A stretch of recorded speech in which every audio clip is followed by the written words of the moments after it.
আগামীর বাংলাদেশ ইনশাআল্লাহ ইসলামের বাংলাদেশ। আমরা সরাসরি প্রশ্ন উত্তরে যদি যাই তাহলে বলবো যে সমস্ত ভাস্কর্য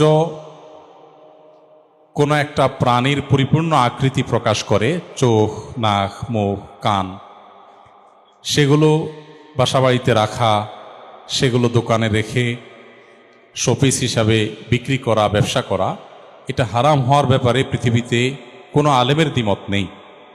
সকল মাসলাক, মানহাজ, মাযহাবের সকল উলামা একরামের ঐক্যমতে এটি নাজায়েজ এবং হারাম।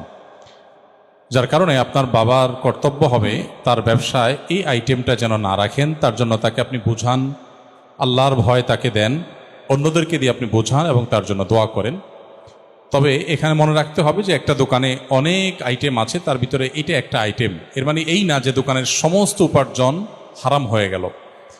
এই হারাম পণ্যটি যে পরিমাণ থাকবে